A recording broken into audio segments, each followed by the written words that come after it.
Hey everybody, welcome to Quest for Peace. I'm Iyaz.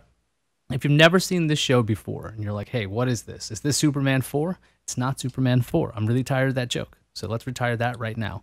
So this show is actually about my quest for peace. I've been trying to figure out since I hit 29. I was going to be 30. I was like, okay, I have to figure out how to be more sane. I was a very volatile person. I would get angry at like the slightest things, and I mean like angry, like break stuff. Like that's not healthy.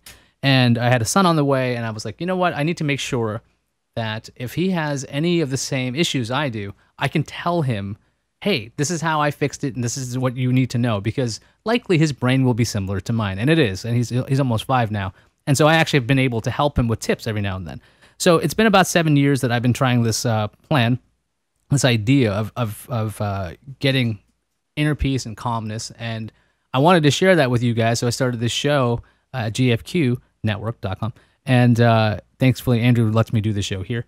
So, and we have guests on, and I usually get to learn from them what they do to be peaceful, what tips, tricks. It's not like a how-to show. It's more like what experiences they had, because I've always found finding out what other people go through can give me some perspective and help me out to figure out what's going on. And today we've got Dan Ackerman, a person I work with over at CNET. This is not a CNET program. This is just us personally talking. So anything he says is not the opinion of CBS, nor mine. It's just us talking. Dan, if people don't know you, could you tell them who you are and what you do? You bet. My name is Dan Ackerman. I'm a New York native. I'm a former radio DJ who somehow ended up in journalism, working at magazines, then .com 1.0 startups, and then finally with the fine folks at CNET and CBS. I am a couple of weeks away from my 10th anniversary over there, where I do a lot of things, including review a lot of computers and write about computer hardware and all sorts of technology stuff. Okay, so you've had quite a bunch of different careers. Now, let me ask you something. When did you decide to be a DJ? Like, that's not exactly a normal job. I don't think anyone who was ever a radio DJ, except for maybe Howard Stern, who frequently writes about and talks about how like he wanted to do that from when he was a little kid and his father worked in radio, knows that that's what they're going to do at least for a while. People tend to fall into that because somewhere on the showbiz ladder, it's about 3 rungs below ticket scalper being a radio DJ. So it's not a high class profession. I think I did college radio. And after that, I happened to get a job at a radio station, like a real entry-level job, and I kind of worked my way up the ladder a little bit from that. But even working your way up the local radio ladder in different markets, it's a super grim industry. It was 20 years ago, and it's 10 times as grim now because 75% of the stations are literally robo stations run by robots. At least back then you had real DJs, but the best you could hope for was to make, whatever, $5 or $10 an hour, get some good local club DJ gigs, and occasionally talk your way out of a traffic ticket. Would you ever describe yourself as intense? Because you seem relatively laid back. I've known you at work for a while now, but it takes a certain kind of mindset to go, okay, I'm going to be a journalist. I'm going to be reviewing stuff. I'm going to do this stuff. How would you describe yourself? That's because you've only seen latter period Dan. Earlier period Dan, up through maybe a few years ago, was much more intense. I think going back to that sort of angry young man phase that everybody goes through, even in radio. I was like, oh, I want to be like Lenny Bruce or Howard Stern or George Carlin, and these old guys running these stations just have no idea what's going on. When in reality, they were just trying to keep the doors open and get an ad from like the local car dealership or something. And I was giving them a hard time by being really annoying and like self-referential on the air and doing all this wacky stuff that in their business model they just didn't need. And I get that now. And even later, going into traditional journalism, I started off working at a beer magazine, and then went into trade magazines, which is great training for anybody who wants to learn how to write, is to work at a trade magazine for a while. I again had that sort of, oh, look at these old guys. We need some new blood in here to make some real changes and decisions, without realizing, I think, the responsibility that went along with that. And I think once you hit, dare I say, your early 40s, like I am now, then you kind of understand what everyone's been doing all this time and how the world has worked for centuries and centuries, and back even further, and you lose some of that sense that because you're a young person with new ideas, you're the only one who knows what's going on. So, did you do anything actively to dial down the intensity? Did you enjoy being intense? Because people have described me in the past as very intense, and I can be seriously intense, and that's basically how I get to from A to B. I'm just on point, and I try to stay on point a lot. But I've been trying to dial it back a lot because it can be too much for lots of people because my level of intensity is unnecessary at times. Did you do anything other than age? Oh, I think there were a lot of factors that went into it. A lot of it for me early on was this sort of like journalism vibe, where you were sort of like rebelling against the man. And I used to think even at my first editor-in-chief job, which I got when I was 26, which was probably way too young, as the editor-in-chief of a nightlife and music news and information site called Club Planet that I think is still around. I used to say, like, when you fight with the sales guys and the business guys, that's actually necessary because that creates friction, and friction creates heat. And that's where you get good sort of content and good sort of experiences from. So I sort of deliberately looked for areas where you could have that tension, and I would storm out of the building regularly. I would get fired all the time and then get rehired before I hit the elevator bank. I'm going to wait for this fire engine to go by. All the inflated property prices in Brooklyn, they're going to go back down because the whole borough is on fire now.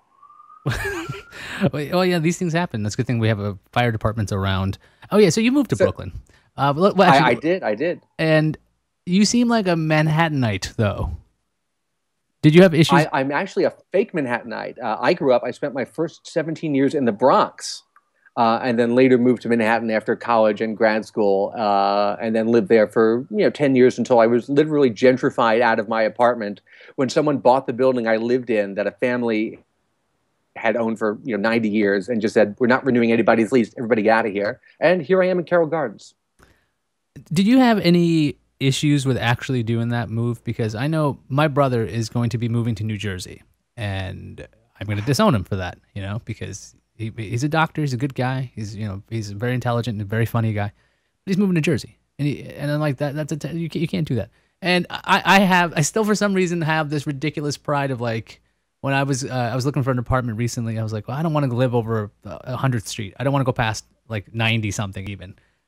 And my girlfriend Liz thought I was being snobby. And the reason why, I want to get this very clear, by the way, the reason why I didn't want to go up that far is because trains break down very, very much up there. It's one of the reasons why I was like ruling off a lot of other places. But where I live is like on an express stop, so it's like perfect. So I don't ever want that one to go away. But it's so true. How do you get over such things like that? Because it seems so petty to be like, well, it's a different borough, I'm not gonna go out there. Or like New Jersey, like, oh, so you get more money and you get to have a nice house, and what's the downside exactly other than it's New Jersey? How do you get past something like that? No, I completely agree with you, and I would not have been able to do it before this point in my life 2 years ago when I did. I happened to be fortunate enough to live in some of the coolest neighborhoods in Manhattan for a long time, in the East Village, in Soho, on the Lower East Side, in Nolita, and each time I had a really cool apartment also. I had duplexes, I had apartments with private outdoor patios. It was fantastic. And believe me, if I could afford it, I would have bought a place, in any one of those neighborhoods. Now, as a parent, I think your priorities do change a little bit. And when the building I was living in Nolita got sold, and I basically just had a couple months to find something new, all the stars aligned perfectly for me to move where I am now, which is this converted 1918 factory building with nice high ceilings here in Carroll Gardens, overlooking this very nice private courtyard with trees and stuff. So, would I move back to Soho? Of course I would. Am I happy to be here now that 6 months after I moved in, even this neighborhood of Brooklyn became unobtainable for so many people? Yes, I think I've been super fortunate, so I'm trying to see it from that point of view. Okay, so you don't have the American dream, so to speak. You don't have like the big house, the 2 cars, the chicken in every pot kind of thing. For a native New Yorker, this is a big house. See, I was going to get to that because right now I live in a very small place. It's a 500 square foot apartment. I have two large dogs because I bought them when I didn't have an apartment. I had a house, and my girlfriend lives with me. So we there's four of us in this space, and my son visits quite regularly. So there can be five living things in 500 square feet. And the weirdest thing is, I'm happy with that. I know it's small and you can't really get away from people, but you kind of have to deal with that. But like, it's where I am, and I really enjoy that. What is your take on like the whole American dream concept of like you must do this to be happy? Of course, and to a real New Yorker, that doesn't actually sound unusual in the slightest. Having a bunch of people in 500 square feet, 500 square feet is a decent, junior two bedroom, depending on what neighborhood you live in. I think that if you grew up here, and I'm not sure where you grew up, I forget your personal background story. I think some of those equations that people have about going, moving further out into the suburbs as you get older, kind of break down, especially if you didn't grow up even as many New Yorkers did, like in New Jersey or Long Island or Westchester, but in the city proper, you may not have that sort of DNA, kind of programmed into you from an early age. Yeah, so I grew up in Queens. My folks are from Pakistan. They moved over here when, let's see, I wasn't born yet. So they moved over.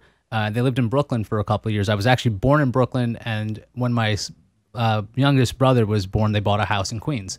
So I grew up in Queens, and we had a nice couple bedroom house, and we had a nice big driveway and all this other stuff. And then we moved from like one part of Queens to another part of Queens. So basically, I grew up in the suburbs, and it was I did not like the suburbs. I would always watch television and comic books, and I'd be like, I want to go to this city. Like they go, well, technically this is New York City. I'm like, yeah, but this is the suburbs. This isn't exactly the same. I don't see exactly the same kind of thing because like I don't remember seeing houses like this in a particular comic book. I was going to say Spider-Man, but they actually do have houses in Queens in Spider-Man, Yep. so that's a very bad example.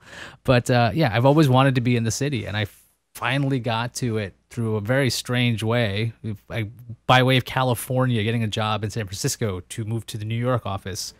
Totally awesome. So I get to work in New York. I really like it. Do you Oh feed yeah. off of energy like that? Oh, of course, of course. I mean, even when I was in graduate school, when I moved back to New York, I went to Fordham for graduate school, and that's up in the Bronx.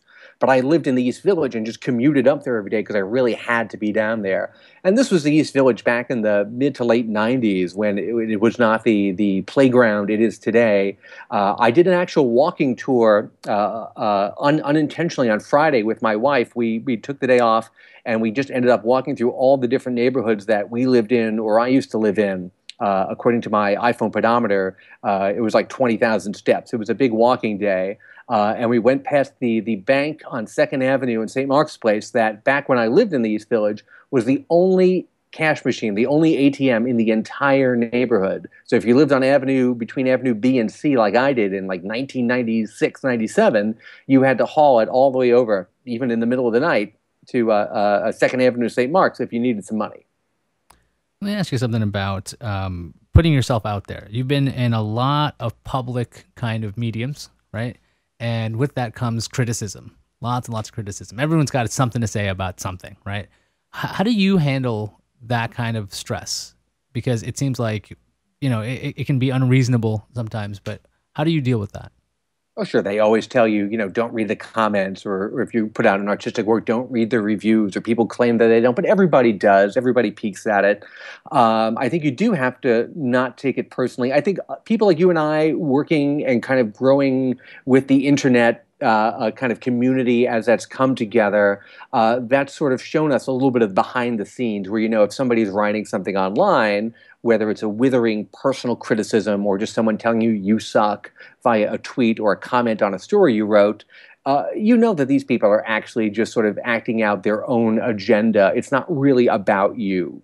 And I think once you realize that, then it's a lot easier to deal with, and there's always been sort of a remove between the expert or the creator and the audience, and I think that for a while online that blurred a little bit because everyone could be a publisher, everyone could be a magazine editor, they could start their own website, their blog. So all of a sudden the line between reader and writer got really blurred, and I think that's sort of settled down a little bit now. So people who are in the sort of professional editorial and writing and video making and music making and whatever else making class, can read these comments and appreciate the constructive criticism where it's there. But the nasty stuff, you realize that the people are really sort of working through their own issues when they write that. They don't really think you personally suck. So you found a way to take these comments and try to, figure out why they are happening as opposed to just like dealing with it on its face, it seems like. And I think that's very healthy. That's very smart. It's one of my great things I think about now, and I try to recommend to other people, which is sort of part of my much more recent interest in mindfulness and presentness and meditation, which is to simply say, respond, don't react. Which means if something is going to get a reaction from you of any sort, stop first, consider what's going on, and then you can respond in a smart way rather than just reaction. A reaction is automatic. A reaction is instinctual, it's animalistic, and it's very rarely the best thing you could do in that circumstance. I was just talking about that with somebody else, about this idea of, okay, what you can control is your reaction. That's the only thing you can do, right? Because you have a situation that happens, and the event has happened. You really can't do much about it. What do you want to do? Do you want to be angry now? Because if you're going to stay angry, you get to do that. That's basically your own choice. And I've dabbled a bit with meditation. I've fallen out of the habit, unfortunately.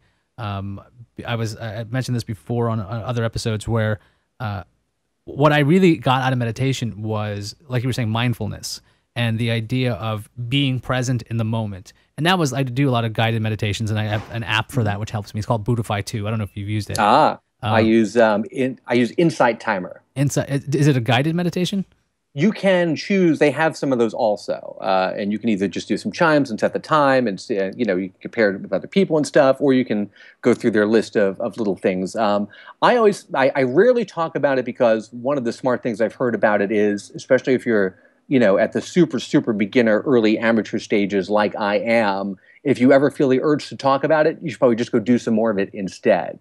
That said, being as this is one of the topics that you talk about on the show, I'm more open to talking about it than I usually do. I highly recommend to everyone, and I've gotten a few of them for people for like Christmas presents, a book by a guy named Dan Harris, who's an ABC News anchor. He works on Nightline, I think.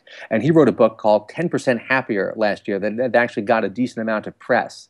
And it was his kind of journalism autobiography as somebody who was a war correspondent and went through a lot of traumatic stuff, and how, as a professional skeptic, he came to embrace meditation for its performance-enhancing and scientifically proven benefits. He goes to great lengths to point out that he's not a hippie, he's not doing any of that stuff. He's really interested in the sort of personal performance-enhancing benefits from it, and that's his point, that if you do it, you know what? It's not going to change your whole life, but you might be 10% happier, which is actually pretty good. Yeah, I fell out of the habit right now just because I've been trying to get back into exercising. I took like a 3-week thing where I basically was not doing anything. I got a little sick, so I just kind of fell out of the habit. And what I found is that when I'm doing good habits or I'm rebuilding habits, I have to do them one at a time and build on them. Otherwise, if I try to make big changes, 4 or 5 changes at one time, it's much more likely for me to fail. And then I don't want to do any of them as opposed to building on good habits. So that's why I'm out of it right now, and I need to not excuse myself. I think it's been about 2 weeks about solid exercise. I can go back to meditation on that. But I do get that mindfulness in the workouts because I do something right now called Insanity Max 30. Oh, yeah. Which, if you guys Dan, you've heard of it. Have you done this workout? My wife does all the P90X stuff, all the Beachbody stuff. Okay, so you know of it. It's intense. I watch.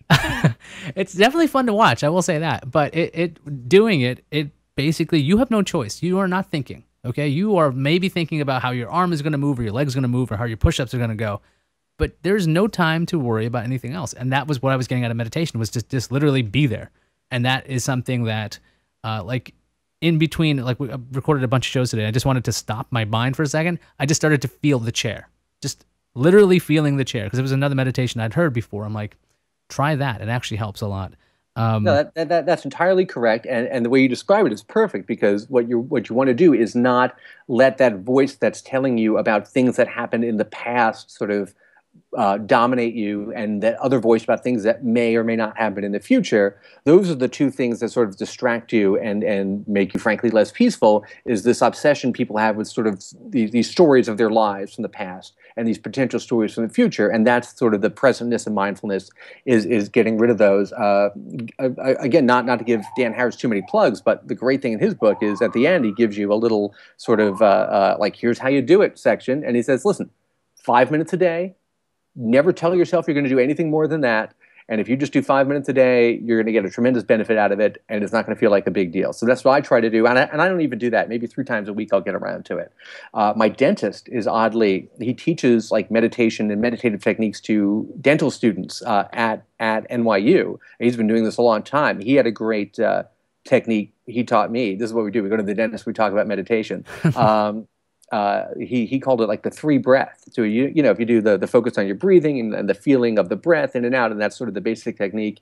If you just stand there and you just do 3 repetitions of that 4-step process, pause, in, pause, out, the 4 steps, just do it 3 times. It takes like 45 to 60 seconds. And if you do that a couple of times during the day, just whenever you have time, that's actually really good too. Because what you're doing is, it's like doing lifts. You're just working out a part of your brain.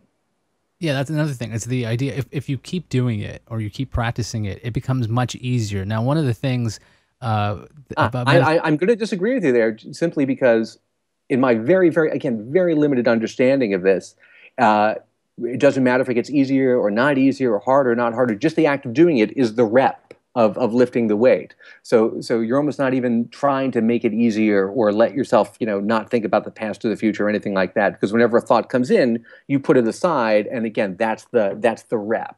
So it's just the doing it and not passing judgment on how you're doing it. I just mean that if you can actually put yourself in that position, it gets easier to do it again the next time. You go, okay, because like you're saying, it is like working out in some respects. Meditation, when you do it, when I was doing it anyway, it's not about the actual meditation. Like, okay, fine, you're having a good day, bad day. It's when you run into that day that's lousy, that you can pull that information, that method of thinking back. That's actually what its greatest benefit is. It's really hard to meditate when you're angry, and it can help you to kind of get out of it. But at least in my experience, it's actually doing it when everything is fine. Meditating when things are fine, it seems like it's counterintuitive. Why would you want to be peaceful when things are good? It's like, because you're training yourself to think. It's like you're working out when you're healthy, so the muscles stay healthy. And when you need the muscle, it's there. I was very skeptical of the thing too. I was like, okay, this is hippie stuff, and like, I'm not a hippie. I'm a scientist. I have a bio degree. I have a law degree. I do this, okay? I do science, okay? And I do reason thinking. Like, you know what? This doesn't seem crazy. It's like you're actually in the moment. And are you good at being in the moment? How is your? You said you're a newbie at this, so how are you at this right now? I don't know. It's hard to say. I almost get excited when I'm trying to do it and it's not working, and I have to take the thoughts and move them out of the way and kind of consider them in a non-judgmental way and put them aside, because that just means I'm getting the rep in. Sort of, I'm getting the pull-up done. So either way, I think it works fine for me when I get the time to do it, and that's my biggest challenge. Also, I think, is finding that 5 minutes a day even. So you have 2 kids, right?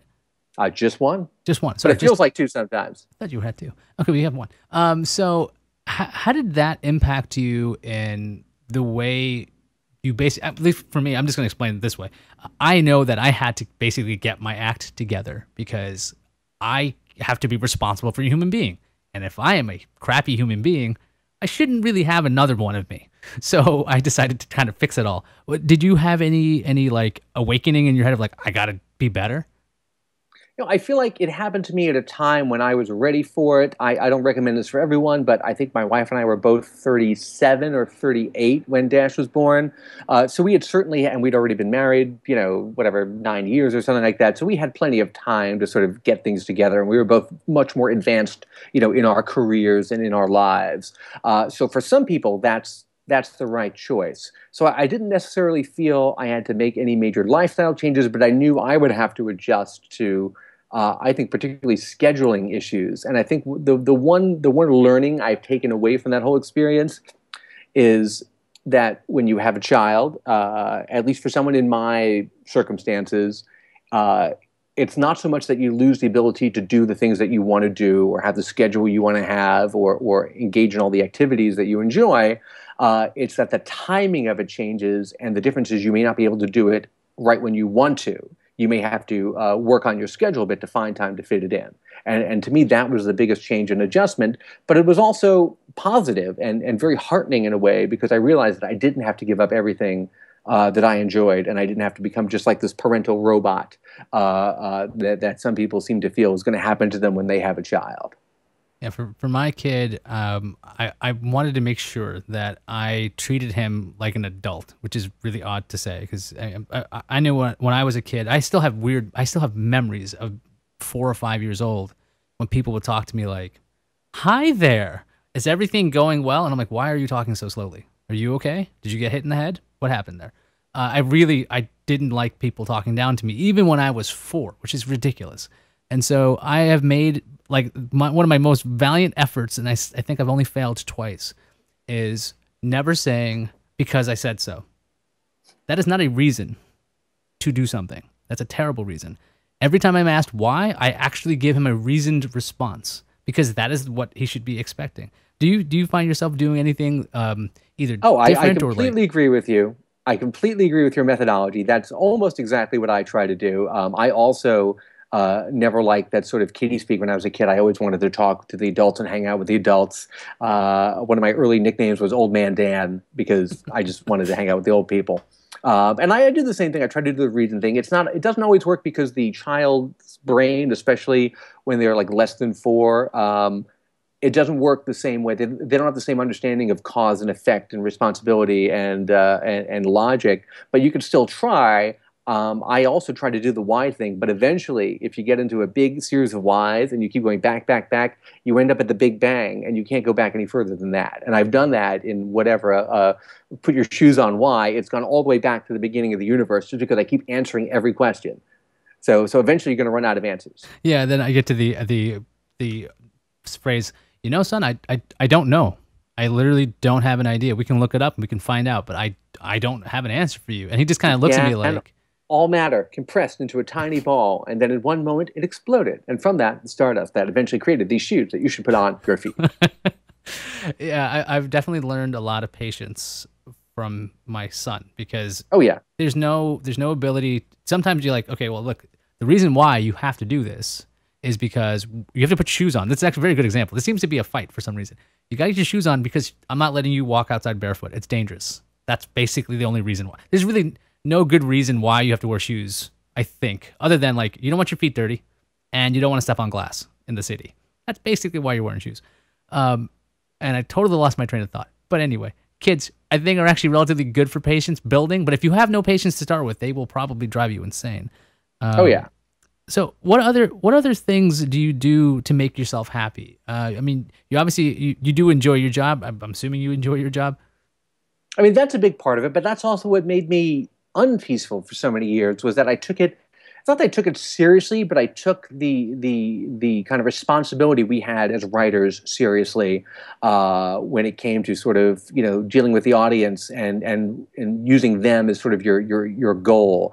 Everything you write, you have to think about who's going to read it and why and what they're going to get out of it. Not just information, but enjoyment and just a general sense that their time has been well spent. And whether at the company that we work at or other companies that I've worked at, if other people I've worked with did not seem to be taking that responsibility as seriously as I thought they should, I would get very cross with them, and I would be difficult to work with. And I think that's something I've only managed to dial down really in the last couple of years. I used to be very intense about sort of the responsibilities of our positions and what that entails. And even today, when there's a bug or a problem, and I feel like other people within the organization are not taking it seriously, and I think it affects our readers, which is kind of the people I work for, I still get very upset about it, and I have to stop myself from sending a self-righteous, angry email about it, because at the end of the day, that's what I'm all about. Providing a good service to the people who come and spend their time and read what we write. You ever take a philosophy course in your academic I, days? I'm sure I have. I don't recall too many of the specifics of them. That frame philosophy and political philosophy too, actually. I started flipping through a book on my Kindle about a year or so ago that was sort of a French philosophy primer, as in written by a French person, not about French, but just going through every school of thought, going back to the ancient Greeks and forward. But I'll admit I did not get very far. Yeah, what I was getting at with the idea is like I took philosophy in college, and I basically did it. Not basically, I honestly just did it because I wanted a 4-day weekend. It was the only class that was available that would fit, and it fit every like requirement. So I'm like, cool, I'll just take a philosophy course, and I will have 4 days off, which is freaking awesome. And the funny thing is, it kind of broke my brain, which was great because at the time I needed that, and it basically taught me to question everything. You know, I'd get really frustrated with other students who, like, in discussion class, they'd be like, why does 1 + 1 = 2? Why can't it equal 3? And I'm like, well, this is math. You can't argue math. Okay, this is just, if you wanted to argue this is not exactly it. And after, weeks of this, even my TA was realizing that I was getting way more out of this than they thought, because I was like, well, maybe, I guess so. If you take two pieces of clay and you put it together, that's one piece of clay. So technically that is one thing, but it's more mass and whatever. So the concept for me was questioning so much more over the years, because when I came into college, I was like, right winger, put everybody in jail kind of concept. I'm sure lots of people grow up like that. Then in college, I'm like, oh, that's a bad idea, because then they don't learn anything, and then we persecute them more, and then they can't have jobs, and then they go back to crime. It's all bad. So we got to do totally different things. But keeping your mind open, how do you keep your mind open still right now? Because for me, like, I don't want to get set in my ways. I want to make sure that I'm still willing to, listen to other people and figure out what's going on. Because like, I'm 35, I know what I'm doing. But how do you keep yourself from getting stuck? Yeah, I think that happens to a lot of people. I think I've been fortunate in that while I've thought that I was talented and good at what I did and had a certain amount of skill, I never thought that I knew better than everyone else. Maybe because I've been exposed to so many smart people during my life, that I never thought that I had the one right answer and everyone else had the wrong answer. I thought there were maybe, instead of one right answer and 10 wrong answers, there's probably 500 right answers and 5 million maybe not quite as right answers or wrong answers. So I've always tried to remember that even though what I'm doing or what I think may make perfect sense to me and may even be a good idea, there are many other, that's not mutually exclusive of other good ideas also. So I try to keep an open mind about that. And the thing I've developed more recently, and perhaps in conjunction with trying to be more mindful and practicing meditation, is simply realizing that a lot of these issues, maybe not big, ones of political, thought and philosophy and people's social needs and things like that, but issues of what happens to me personally and the work that I do and the people I interact with, it actually doesn't matter that much. If I want to do things one way and everyone else wants to do things another way, if I do it their way, it's really not going to make that much of a difference in the end of the day. Yeah, unless they're dead wrong, in which case.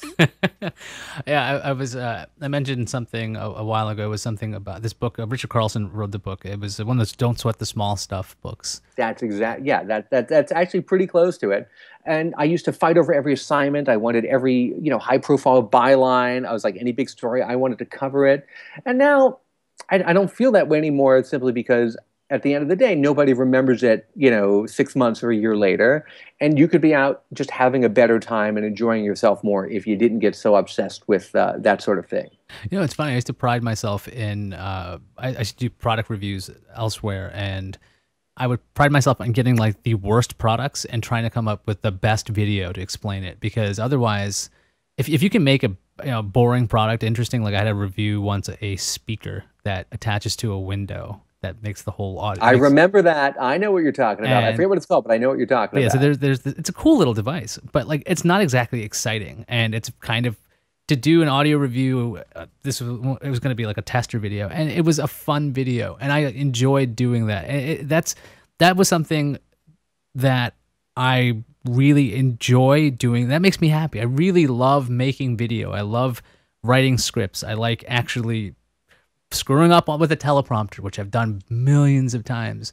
But I've been thinking about this. I was just talking to Andrew about this. Andrew Zarian runs this network, about doing things that makes me happy on a daily basis. And I don't know if I'm doing enough of that. Do you do anything on a daily basis that keeps you happy? That's a good question. My goal is less, or my methodology is well, you know what? You're right, because I do try to. I've always said you should try at least once a day do something that's just for you. And even people who related to that, even people who work for, let's say, a big media company or a big company of any sort, and you work on projects, you don't own those projects. The company owns those. Everyone should have something that they personally sort of own. If you're a creative person like you do with this podcast or any other projects that you do, like I always did with little, personal websites I did on the side, or music, or now the book I'm writing and things like that. So it's about carving out some space that's your space while you're still being very attentive and very involved with your, let's say, day job, which frankly someone else owns. It's interesting to hear you talk about the teleprompter. I almost never think about this, but in 10 years at CNET, doing all the videos that I've done, I've never used a teleprompter once. I just wing it every time. I just kind of think about it when I'm going into the room, and I just go blah. And that kind of comes from being a radio DJ where you're just live on the air with no net, and that's it. Yeah, I used to do a lot of unscripted stuff, but like the prompter is like relatively helpful, especially when I have no idea what I'm talking about. Or like I'll write something like a week in advance, and I'm like, what am I talking about? I have no idea. And like it's almost like I'm reading it for the first time again. But yeah, the prompter, I like using a prompter. I will not lie about that, because sometimes it's fun. Otherwise, if I think too much, I'll start doing these crazy run-on sentences, which becomes a pain for editors. That's basically why I do it. Because you want to give them the clean breaks and everything. Totally. Yeah. And so the other thing is, like, I forget sometimes. I'm thinking, what do I do to make myself happy? Well, I do this show. That's one of them. I talk to people about this kind of stuff. But I've done these series of crazy events to make my life more, I guess, full of happiness. My commute is 30 minutes door to door. And I'm just realizing this right now as I'm talking to you, like, oh, wait a second. I did this massive change. I live in a small apartment just so I can have this small commute. I live in a really nice neighborhood. I'm not trying to brag. I'm just saying, like, I am the scum of the neighborhood, okay? I am the low class, horrible, worst thing in the neighborhood. So that's pretty good. I can live with me. And I've done all these things. That's how I used to feel living on Spring Street for so many years. I was like, who are these people? Do they know I live here? I don't think I'm allowed. Well, like the stuff that people throw out, I'm like, wow, this is amazing stuff. They're throwing out stuff that's more expensive than stuff I own. So this is good. And I live by some parks. I live by Central Park. I live by Riverside Park. So it's really nice. And like, I've set this life up for myself where if I ever get irritated, all I have to really do is like stop and think and look around and go, I work at a really stable company with very sane people, very professional people. I used to work somewhere else which was not exactly professional or sane. And then I live in one of the best cities on the planet. So if I could just be mindful of that, instead of being like, oh, that guy just spilled his freaking coffee on my thumb, I'm going to kill him. Instead of that, it's such a weird thing. Have you ever, like, I guess what I'm saying is I need to stop taking things for granted. Have you ever found yourself doing that where you're just like, you know what? I identify exactly with what you said. I've really gone through the same exact thought process as you, especially when I had like a 15-minute commute from Broadway Lafayette up to 28th Street on the 6th train. That might have been the best commute of all time. But even now, in the brownstone neighborhood of Brooklyn I live in, which is one of those ones I write the New York Times stories about, where people are moving back to Manhattan because they can't afford it anymore, I go, you know what? This is not where I would have chosen, but it's worked out pretty well. And, as a native New Yorker, I always knew that this is where I've never really felt the need or desire to live anywhere else. But I also know there's so many people out there who would kill to work with people like you and I and work at the place that we work and do the stuff that we do, especially the things that we do and the groups that we work with do. I love you're talking about writing product reviews. The greatest thing about product reviews and the way that CNET does them is that they're essentially all long-form sort of hands-on features, and you can take your time and wrap your head around a project. It's not this quick-hit internet content where it's like, get it up today. What does it mean? Who cares? Just get some clicks. And being sort of shielded from that is so great for, I think, my personal development and my personal sanity, and I feel like you feel the same way. So I try never to take that for granted. Because look what happened this week. Some guys who were kind of the biggest guys in the biz had to sell their company because while they had a very nice product, they had 45 full-time employees to support, and starting, their own web company from scratch, even when they got outside investment, the business model just was not working out.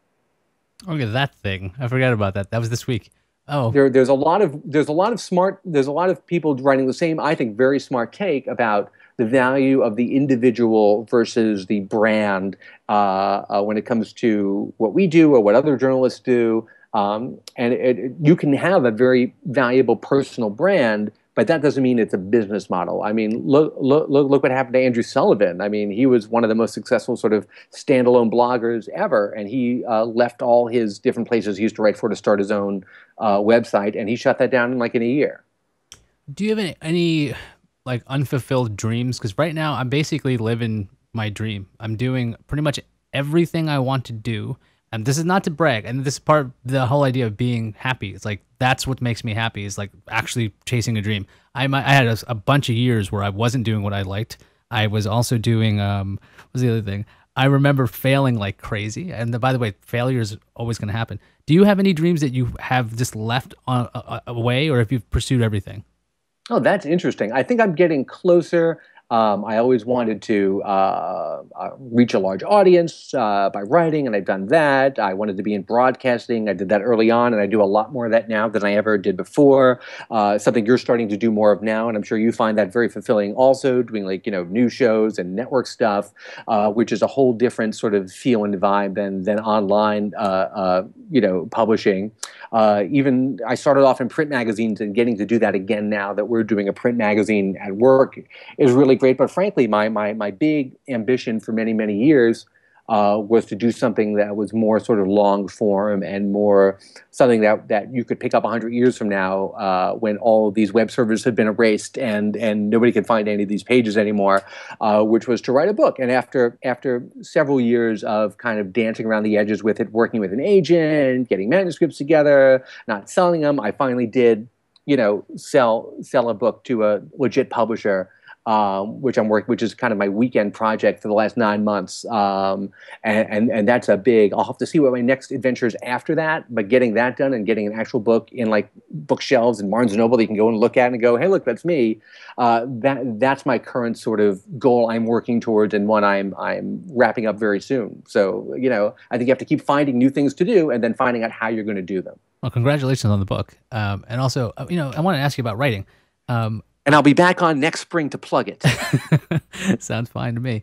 When it comes to writing, and I used to draw a lot. I wanted to be a comic book artist when I was a kid. This is something I've never fulfilled. Maybe I will do that if I ever get good again. But when I would write or draw or make videos, this weird thing with me was, it was almost like there was this voice in my head saying, you have to do this. You need to get this out of your head because this information needs to be out. Like I've always been kind of, I want to say like possessed to do the work. That's what it feels like to me when I get creative. It's like, okay, well, you have to play the guitar now and you have to make this. You got to record all 4 tracks. So you got to make sure this is a song. Now it's done. Okay, now it's out of my head. You're happy. Have you ever found that to be a case for you? Oh, Do you of have course. like this Of course. crazy drive, and how did you deal with it? By doing those things, by getting them out there. And that's why over the years I've recorded like 3 or 4 albums that you could probably find in like iTunes or Spotify, even though they're awful. What's the band name? Just me. Okay, Dan Ackerman. Don't do. You know what? Let's focus on the book stuff and going forward. Let's not Well, look no, to the but past. wait. If it made you happy, I mean, let's be It serious. did, it If it made did. you That's happy, the that's great that you did it. That's the thing. Like, I think a lot of people are afraid of trying stuff because, oh, they'll make fun of me, or like, oh, I could fail, and I'm like, well, yeah, you can fail, and people will make fun of you anyway. It doesn't make. That's right. And most people are not going to do those things. It's funny. You actually reminded me of one thing. Now, when I was in college as an undergrad, I was a film student. I really wanted to be like a director, like a writer-director. And I did realize, even though I got a lot out of that experience, I realized early on I just wasn't good at it. And I think I had enough foresight to say before I graduated that, wow, I really enjoy this. This is something I wanted to do, but you know what? I don't have that natural built-in skill set for it. Maybe if I worked at it for 20 years, starting as a production assistant and working my way up, I could do something. But it's just not. I can tell I don't have the natural knack for it that some people do. And then I did find that I had more of a knack for broadcasting, which is what my first career ended up being. So I think you have to have the wisdom to listen to all those inputs of things that want to kind of get out of your head and try them all and then figure out which ones are actually right for you. How do you handle success? When I get some, I will let you know. Okay, so you deny it. Um, I think you try to. I think if you're successful at doing what you want to do, that's pretty good. If you don't go to your job every day and want to kill yourself, and you feel like you're contributing something to the world or the conversation, that's fantastic. And my something I enjoy greatly is when I very rarely, but occasionally get like an email or a tweet from someone who likes what I do and what you do and what we all do and wants some advice about how to do something similar or just about being creative or being a writer. To me, that's the real sign if someone asks your advice because that means they think that you've done something worthwhile rather than whatever you think about yourself. for the longest time, I mean, I've had my share of successes. You know, you graduate school, you know, you get jobs, all that stuff. I was terrible at handling it because I was and am very goal oriented. And when I achieve a goal, it's like, well, now what do you do?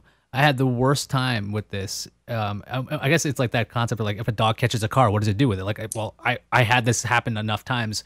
I got to have a dream job. I worked some great people. I've done some really great things, and I'm just like, well, what do you do now? And this sounds crazy, and I'm really curious about what your take is on this. I sometimes find success to be a demotivator because I know I will succeed. I know this sounds crazy and it sounds really full of myself, but I'm good at some stuff. And when I push myself towards something, I will succeed. And I find that demotivating. What on earth do you make of that?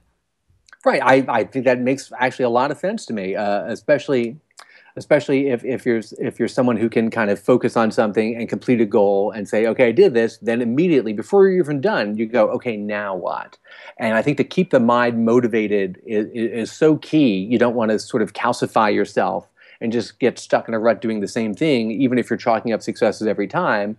To me, at least, the key is to take what you're doing that's successful and that you're good at and find an angle on it, find some new way to express that so that it is a challenge and it's not something that you're used to. For me right now, it's writing a book instead of writing magazine and website stories. It's related, but it's different enough that it presents a real challenge. And once I'm done with that, it'll be figuring something else out.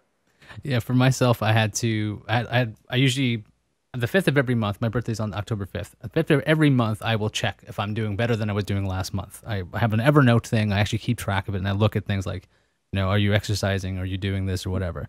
And the crazy thing is, like, I had some goals. Like, they were like, I would have pie in the sky goals. And that's actually what they call them. And I started achieving them. And I was like, oh man, I have to come up with new ones. And because sometimes you don't think you're ever going to succeed at something because why would it happen? But then you do. And so if this is for the viewers and listeners, you know, if you guys are wondering, hey, how on earth do you keep doing stuff and like, or why do you keep trying new stuff? You know, just take a look at how you are month to month after your birthday. A lot of people do that at the year or closer to the actual birthday. I just like to check and be like, okay, good. And actually have something tangible. Have you ever tried something like futureme.org or futureme where you can actually send yourself a message? No. You know what? I've heard of that. I feel like I'm out of the demographic for that. I'm a little bit older, and a lot of the stuff that dare I say the young people do online kind of goes over my head, and that is one of them. Well, I quite enjoy seeing letters to myself. Be like, okay, have you gotten it together yet? It's like, no.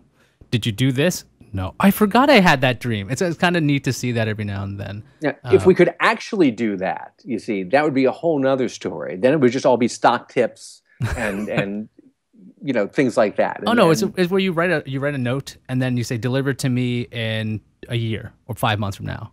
And it's a website. I use that every now and then. Where listen, you get stuck back in time. You go to Western Union. Doc Brown tells them to find Marty McFly 100 years in the future and give him this letter.